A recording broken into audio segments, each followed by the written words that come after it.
The Minnesota Twins starting their game in Minnesota, even though the Toronto Blue Jays finished third in the American League East with 89 wins. Because of winning your division, you are the home team throughout the entire wild card situation. I do dig that. I've been talking about this for a long time, that the winner of their division should be rewarded, regardless of their record, for at least winning the division. It doesn't cheapen the entire 162-game schedule, and I agree with Ben on this. It should probably be about 150-game schedule. Well, I say 100, but... He says 100, but owners disagree because that would wipe out billions of dollars of revenue. They'd be fine. Anyway, so Toronto has to travel to Minnesota. I don't think that they mind. And so they will take the field coming up here in about 35 minutes. But I think that's another great matchup. Listen, Rico Baldelli is doing more with less, like Tampa Bay, like some of these other organizations. Then you have other teams like the Texas Rangers that spent an exorbitant amount of money.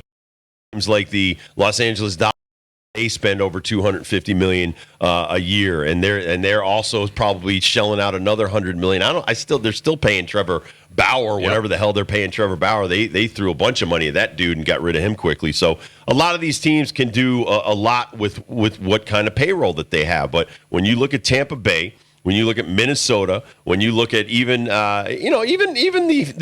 Marlins are a team that didn't spend a huge amount of cash. They're probably in the bottom 10, these three teams, of not spending money. I give kudos to the organizations, their scouting and evaluation, how they draft, how they trade, and then bringing in the right people. Matt, bringing in Schumacher, Skip Schumacher, as a guy that had 1 year experience as a bench coach in St. Louis. You brought him in, former major leaguer. He's an absolute grinder of a player. He has transformed a team that nobody thought could get to where they are, to where, like even Ben said, you could put money on these guys because they play the game the right way.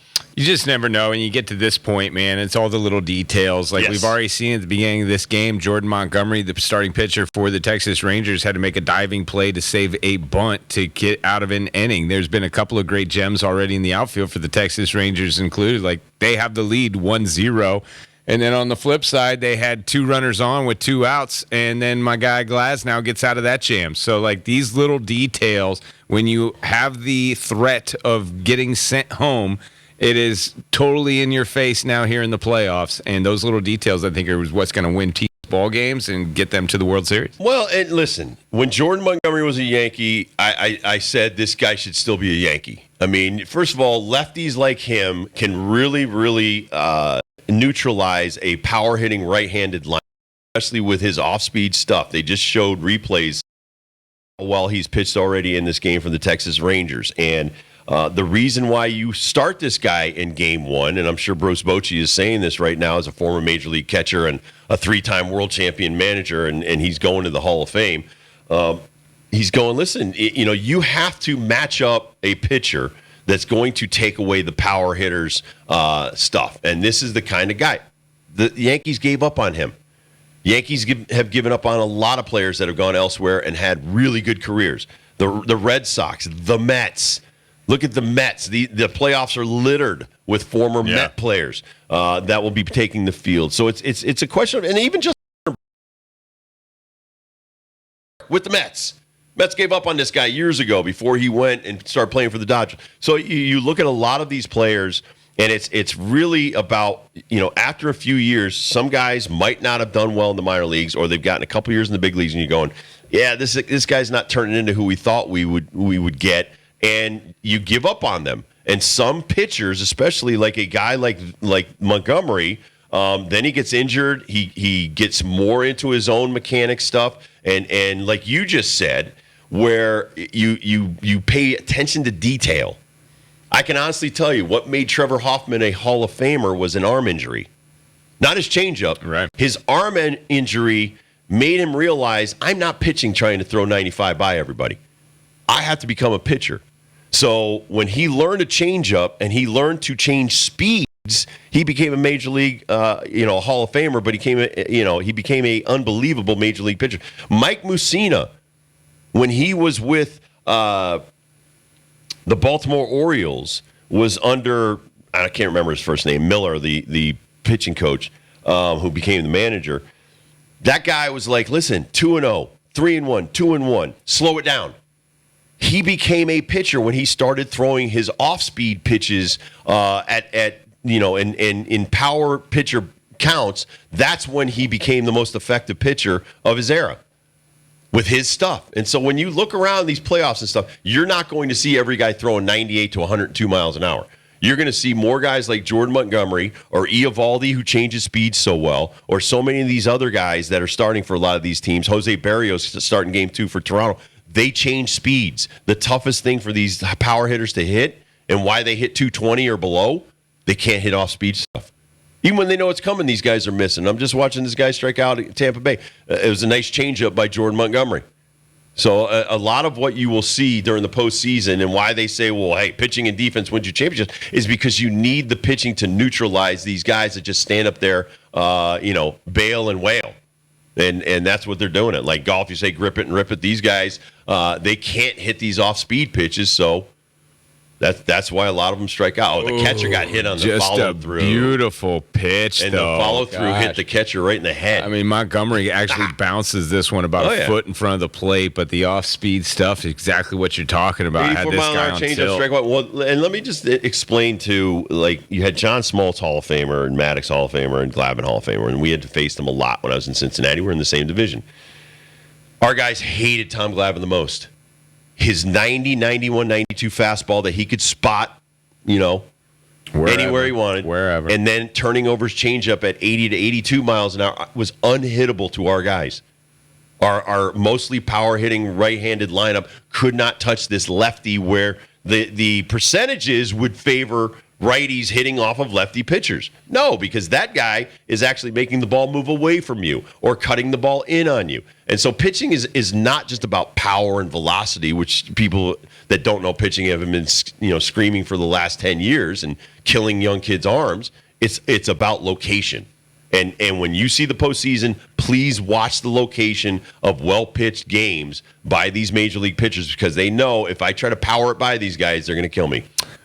We have some other firings from the coaches. I guess yesterday's Black Monday in Major League Baseball, as much as we say that with the NFL in Week 18 or the first week after the final regular season game. But Phil Nevin's not out as the Los Angeles Angels. I think that's a crappy move. Yeah? Yeah. But it might have something to do with Shohei staying. Maybe Shohei doesn't like Nevin. I think I'm sorry, Angels. Like, you ain't getting them, man. Like, I would plan on a life without Shohei. And I was thinking that as well. Like, are you making this move because you think that Shohei will come because you get whatever manager? I don't know, man. May bring in your own guy. I think you may be stuck with a guy like a Nathaniel Hackett that was brought in for somebody that never really came to fruition. I saw that, and I couldn't believe it. And I think, Phil Nevin's going to land on his feet. By the way, Jose Siri is playing in this. They put him on the roster. Broken hand must be okay. He's been starting center field here for Tampa Bay. That's good news for the Rays. Wanted to give our local bat maker Tater a plug here. So they went down to New York when the Blue Jays were playing the Yankees, and Vlad Guerrero Jr. had been struggling. They gave him some Tater bats. He hit some home runs. He's now using Tater bats in this series against the Twins. There you go. Yeah. So awesome. They're out of Waterbury people. Good bat makers, great people, the Vargases. But that's really putting your money where your mouth is when you go to a guy and you're like, listen, because Teoscar Hernandez is with their company. He used to use their bats, and I think Vladdy used them during his MVP season a couple of years ago. And he said, hey, I'll give anything. He said, and that just shows you the psyche of hitters.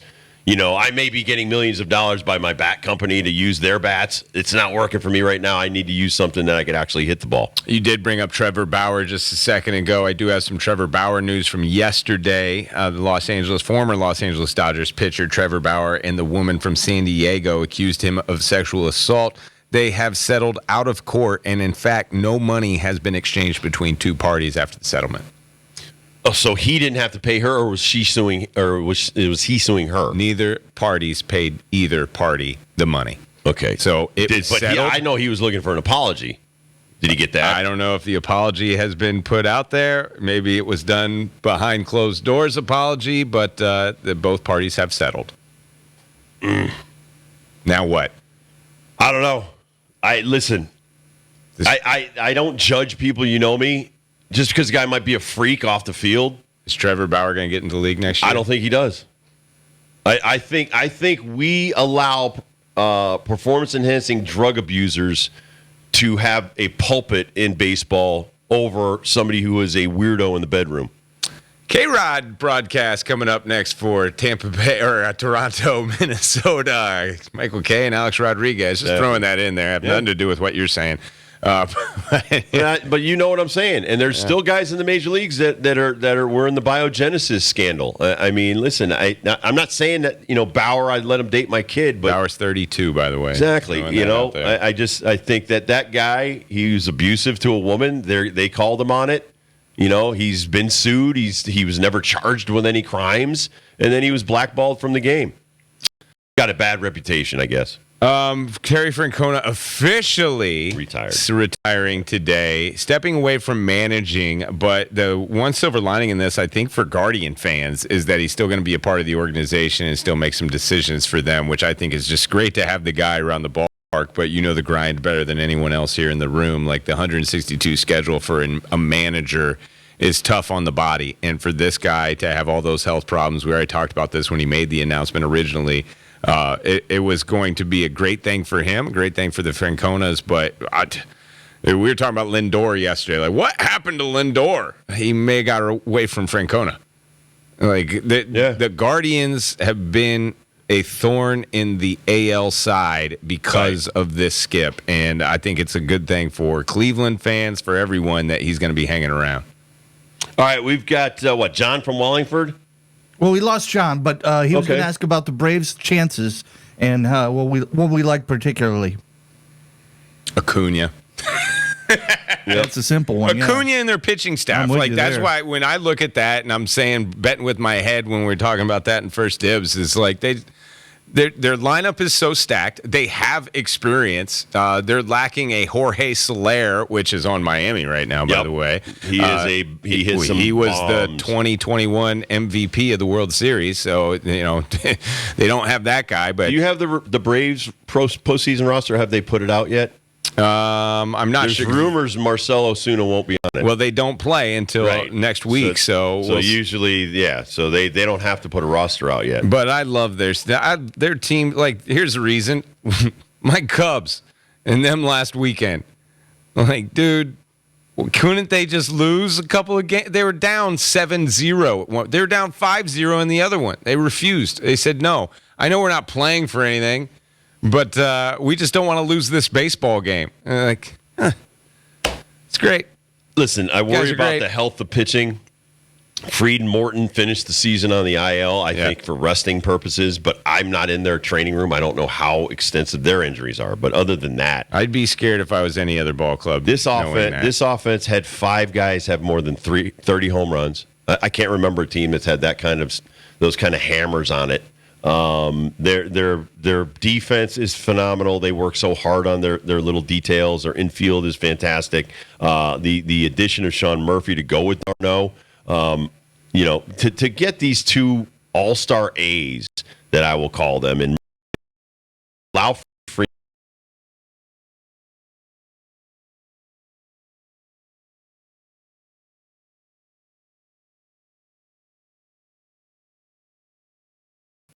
They have major league brains in that clubhouse, on the bench.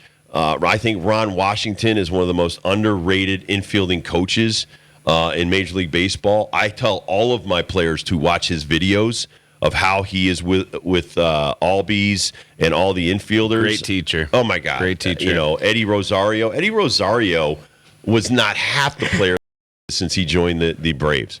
And a lot of it is the coaching and how they prepare these guys. It's preparation, man. Who was it, John? John? Oh, this is what I would tell John. The main 2 reasons for me, Spencer Strider's going to get a win. If not 2, if not 3 in a 7-game series. Yeah. Do you know about Raciel Iglesias yet? Probably not. There's probably not a lot of people that have. 33 saves, this dude can close the door. And when I think of Major League Baseball playoffs, Kirby Yates a couple years ago, though, as one of your bridges to him, was one of the best closers in the game. I mean, some of the guys that they actually have on this staff, they got Wright, Bridges, man. Minter, Kirby Yates is still there. No, He ain't going anywhere. Kyle Wright's a bridge. They're solid in the last 9 to 12 outs of every game. But they may not need them. No. They may not even need them. That's how good they are. So what I tell my child all the time, you may need it and not want it, right. But you should have it and not need it. And this bullpen is like that, where you have extra pieces that are sitting there, and that's the kind of stuff. We got something going on with Glasnow. Did he just get drilled? Yeah, he's getting it looked some like extra a line. time. He got shot. Man. He got a line shot back up the middle. Does that have the bases loaded? I was just gonna say that, dealing with them loaded right now. You call the Rangers, man. See, if you could get to the number one in the first game, that would be huge. Good point. If they break through for a big hit right here, that's huge. Not only that, I never underestimate that damn, Bruce Bochy and his staff. I told you this off the air. An Astros writer ripped the Rangers front office, including Chris Young, and said they failed to close out the AL West, which is an embarrassment. Right. And you gave them extra motivation. Not only are they a good team, now you're some bulletin board material. That would be a great matchup if the Rangers could face the Astros down the line. Might happen. See that. Might happen. The battle for Texas. We'll take a quick break. We'll come back. It was Hoops Media Day yesterday, so let's take a look back at some of the Did you see what Jimmy spots. Butler's haircut was? I told you that. Emo. He straightened his hair, man, because he wants every picture that is during the season, that will be the picture that they come up with. We'll be right